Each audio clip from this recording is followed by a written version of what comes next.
in 40 years. The road to redemption has brought the Warriors back home. The Golden State Warriors are the 2017 NBA champions.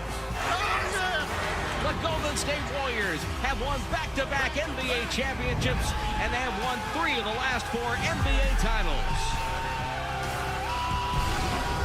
What time is it? It's game time in the place to be, as it is plain to see. Ro Parrish along Carlos Boozer, looking very dapper in your Durham blue. Yes, sir. Very nice indeed. That is a nice shade of blue, but the Golden State Warriors wear blue as well. Right. And we have a number of preseason games on deck. We're going to start out in the Yay area. Timberwolves in the building. DeMarcus Cousins chilling, enjoying his seat, watching the game, and early on, the Warriors, they look like they're mid-season form. When you see Steph come out this hot, 21 points in the game, knocking down all types of shots, of course, the birthday boy, Kevin Durant. More Steph Curry, though. When you see this, Booze, what do you say? Man, they might be cutting the nest down again. No rust. They come up sharing the ball. Steph hitting threes, KD hitting threes. They passing the ball. That's Warrior basketball. Warrior basketball is fine. It's Steph feeling himself, but you know what? KD's got his back. Woo! Like that. Might want to box out. Golden State up by 2 at that point in the game. And, you know, they're good on offense, but they turn defense into offense. That's an interception, steal, going the opposite direction. Throw it up, throw it up. Oof, Iggy. And who said the OG vet couldn't get up? Oh, not I said, Ro. That's how you go get it. Golden State up by 2, and your old teammate, D. Rose, putting in work. Woo, got him. That's young D. Rose right there. Playing very nicely, and then there is the man that secured the bag. He secured the bucket, Karl Anthony Towns. That is an and one. Ties the score at 58 later in the second. Mama named Clay, I'm gonna call him Clay. Thompson, 17 points in the game, knocks that one down from downtown. Golden State up by 6, and outlet. Draymond, spectacular pass, finds KD, the birthday boy, 16 points. Take a look at it one more time. Great heads-up play, touchdown pass right there. KD with the dunk. KD getting it done. Draymond, a fan of that. He likes it. Steve Kerr, Tibbs, they take the L tonight. Minnesota gets the victory. They win by 4 so far. Golden State did look good in the loss, and Steve Kerr liked what he saw.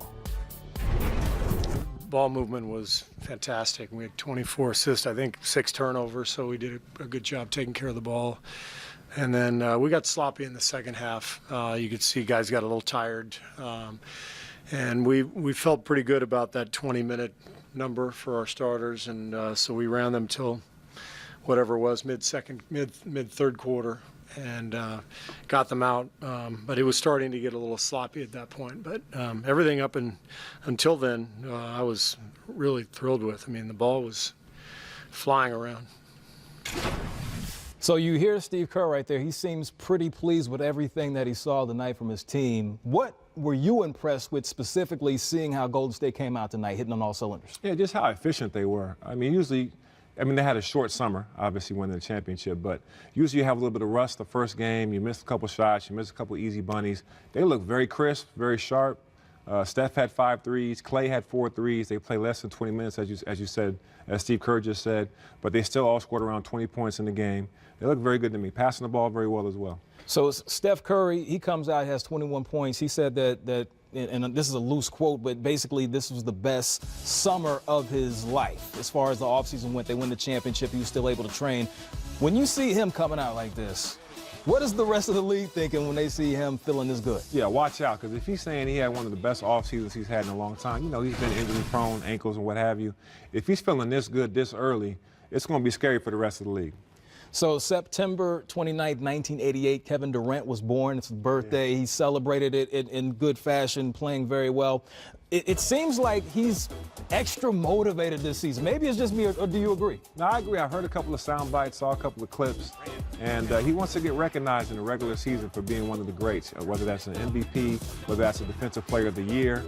You know, his stats can show that he's been very efficient, obviously, in the finals. He's been finals MVP the last couple of years, but I think he wants to prove to everybody that he belongs at the top in the regular season with all the other accolades. So we'll see how he comes out. Well, one player who we didn't see was Jimmy Butler tonight. As we know, the situation is ongoing, still doesn't have a destination yet. Just going back, number one, what is your take on this entire situation with him wanting to be traded and wanting to leave Tibbs in Minnesota? Yeah, it's very weird. You know, obviously something must have happened there that we don't know about. Because that's a great situation. They got a lot of talent around him. You know, Andrew Wiggins is a talented player. Karl-Anthony Towns is very talented. Taj Gibson, you know, Derrick Rose, Jeff Teague. They got a lot of great pieces on that team. Him coming back for his second year, you think they would be a very good, very dangerous team, especially under Tibbs. But clearly, obviously, he wants out. They made it very clear. It's kind of a distraction for the rest of those guys until that move gets done, until Jimmy gets dealt, and you see what they got coming back. But, you know, obviously we wish Jimmy the best wherever he ends up going. And those guys got to play. Tibbs has to coach the guys that are on the floor that's there. And obviously they got to wish Jimmy the best of luck wherever he goes. Now, you spent a number of years in Chicago, 3 years playing with Jimmy. What is your I don't want to say fondest, but what is something that stands out that you remember about Jimmy back in the day? Yeah, Jimmy's a worker. I mean, we drafted Jimmy in Chicago, and he's playing behind all-stars. You know, Derrick Rose is the MVP. Luol Deng is an all-star. We brought in Rip Hamilton, another all-star. Kyle Korver. You know, these guys have all cemented themselves in the league. Jimmy had to earn his way, and to the point where we had one series in the playoffs, I think, against Philadelphia, where we had everybody hurt. You know, Kirk Heinrich was hurt, Derrick Rose was out, Luol was out, and Jimmy had to play the whole 48 minutes. Didn't complain, didn't whine about it, toughened it up, drank his Gatorade, drank his water, and played the whole game, and that's when he became Tibbs' guy. And so Jimmy's a worker. He's going to be in the gym. He's going to put the time in. As you know, he works on both sides of the ball, all defensive team, also all NBA team. He's that kind of guy. Everything that he's getting, he's worked for. So as we await that move for that two-way player, we haven't seen him move yet, but one player who we did get moved, who saw get moved, was Kawhi Leonard. He makes his debut in the preseason tonight for the Raptors. New coach Nick Nurse ready to put in work offensively. Kawhi looked pretty good. Nice two-dribble pull-up right there, good shot. And that's a big thing. Coming off an injury in the offseason, getting your first couple baskets in, getting your first couple minutes in, making plays for your teammates, going to make you feel good and confident. Definitely confident. I mean, is this the Kawhi that you remember seeing? That's a nice up and under scoop right there. Nice. That is nice. He added that to the game. Toronto up by 5 early. Serge Ibaka, access denied. Have a seat. The bench loves that. One of the best rim protectors in the league. Yes, and that's what Serge can bring to your team, man. Protect the rim and rebound. Oh, yeah, the rim is important, and he protects it. Blazers. That is a steal, and there is CJ. Gets that one to drop. Layup. Portland up 19-15. Big game Dame. Extra motivated after last season's sweep in the first round, knocking down the three. He had 12 points. Only played in the first quarter. Portland up 22-18. Jonas Valanciunas. Stout defensively, playing the passing lanes. He's impressive for a big Hey, man. look at the big fella. Little finger roll at the end of that. Ooh. Oh, yeah, internationally known, locally accepted with the Euro step. 17 points for Valanciunas. Kyle Lowry knocks it down. 15 points in the game. You make the free throw on that and one more. Kawhi, 12 points in 19 minutes. Very efficient. Good move here. Paul fake, between the legs, pull up. It's a good-looking Kawhi Leonard right there. Kawhi Leonard did not play in the second half, and Toronto is still victorious. They managed to get the victory. You see Valanciunas there, 17 points. Lowry had 15. After the game, we heard from Kawhi Leonard. Listen closely. Well, it felt great being out there and just being able to compete, like I said before, just having fun. You know, I think everybody saw Kawhi. He was shaking off some rust, right? But it's, you know, you can obviously see again the level that he has, and I don't know. It's kind of he looks. I think he looks. We're all running around really fast, and he gets it, and everything kind of slows into slow motion. That's kind of, you know, a gift for guys that are good as him. That's kind of neat to watch too. Just seeing what we're really going to do on the floor, play calls, also another NBA team that's been scouting you. So just things like this is just going to keep getting us better. Kawhi always bringing plenty of emotion when he speaks to us. So how motivated is he going to be this season playing for a new team in a new conference? Yeah, I think he's going to be super motivated. I think he wants to dispel all these rumors out there about him, that he didn't want to play for his team and what have you in San Antonio. Kawhi is a heck of a player on both sides of the ball. If you remember when he was playing, his teams won like 75, 80% of their games. He was one of the MVP candidates in most of those years as well. So for him, he has a lot to prove.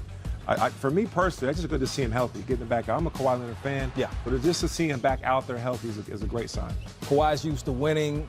Toronto is used to winning. They had their best season in franchise history last year, was the #1 seed in the Eastern Conference. So are they the team to beat in the East, or is it going to be the Celtics with all their pieces? What are your thoughts? Who's the team to beat in the East?